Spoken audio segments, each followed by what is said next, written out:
Ils veulent que les choses changent, que les gouvernements agissent plus vite car l'urgence est criante. Plusieurs rassemblements citoyens se sont organisés aujourd'hui en Asie, en Europe et ce soir aux États-Unis contre le dérèglement climatique. Ce fut le cas également à Paris. Plus de 700 scientifiques français ont lancé un appel dans le journal Libération. Anne-Charlotte Inet avec Antoine Morel. La clameur citoyenne, la place de l'hôtel de ville de Paris Noir-de-Mont. Par dizaines de milliers, ils ont répondu à l'appel, comme un cri d'alarme lancé au gouvernement. Ils veulent faire de l'écologie une priorité politique. En tête de cortège, celui qui a battu le rappel de la mobilisation sur les réseaux sociaux. C'est la première fois que je me mobilise, moi. Je n'ai jamais fait partie d'aucune association, j'ai jamais fait partie d'aucun parti politique. J'ai réagi à la démission de Nicolas Hulot en tant que citoyen. Pour moi, ouais, c'est réussi. La démission de Nicolas Hulot, pour beaucoup, c'est le point de départ de ce mouvement, une prise de conscience. Je pense que c'est la cause politique qui importe le plus en fait aujourd'hui et une des causes dont on parle le moins.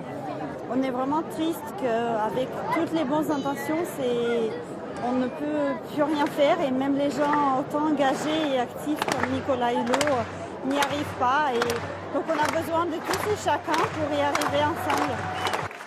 Une journée de mobilisation à travers toute la France. À Rennes, Bordeaux, Marseille. Des dizaines de milliers de citoyens qui veulent croire qu'il n'est pas trop tard. Ça vient de la rue, c'est plus possible, il faut comprendre l'urgence de la situation. On a tous peur devant nos télés, nos radios de ce qui est en train de se passer. Un message adressé aux politiques, car chacun à son niveau tente déjà de modifier ses comportements. Je vais acheter mes fruits et légumes à une AMAP de produits locaux. La viande à un producteur de l'Aveyron. Je ne voyage pas en avion. Les ONG parlent ce soir de 115 000 participants dans toute la France.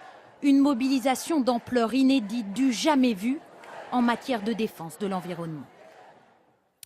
Et c'est une nouvelle fois le constat d'un décalage entre l'urgence écologique et les lenteurs des décisions politiques qui est mis en évidence. Un constat qui fait écho à la démission de Nicolas Hulot, l'ancien ministre de la Transition écologique, qui a justement apporté son soutien à cette mobilisation citoyenne via les réseaux sociaux. Laurence Decherf, Agnès Giraud-Carlier.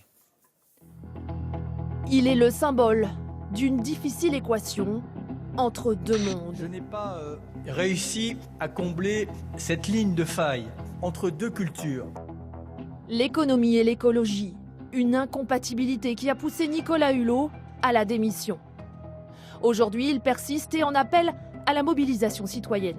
Les citoyens qui se mobilisent partout en France et dans le monde ont le pouvoir d'impulser le changement pour l'avenir de nos enfants. Pourtant, depuis plus de 20 ans, les dirigeants du monde entier se réunissent presque chaque année autour de cet enjeu. 1997, le premier protocole, signé à Kyoto, prévoit de réduire les gaz à effet de serre.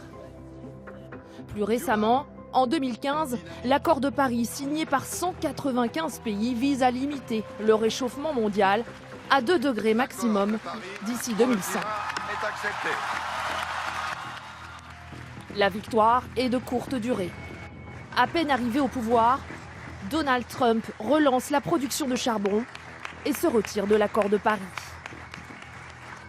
Je ne peux pas en toute conscience soutenir un accord qui punirait les États-Unis, et c'est ce qui était prévu. Pourtant, il y a urgence. Dans les océans, les coraux continuent de se transformer en squelettes. Les incendies ravagent forêts et habitations. Les glaces fondent. Les émissions de gaz à effet de serre en France, en Europe, au niveau mondial, ont augmenté entre 2016 et 2017 alors qu'il aurait fallu qu'elles diminuent.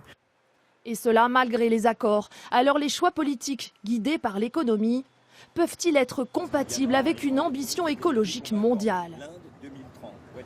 La condition numéro 1 pour que l'économie absorbe cette transition écologique, c'est que la direction soit claire et qu'on n'hésite pas. Si on commence à louvoyer, si on dit peut-être les voitures électriques dans 20 ans, mais peut-être que c'est 40 ans, comment voulez-vous que les constructeurs fassent les investissements ? La prochaine conférence sur le climat aura lieu en Pologne à la fin de l'année.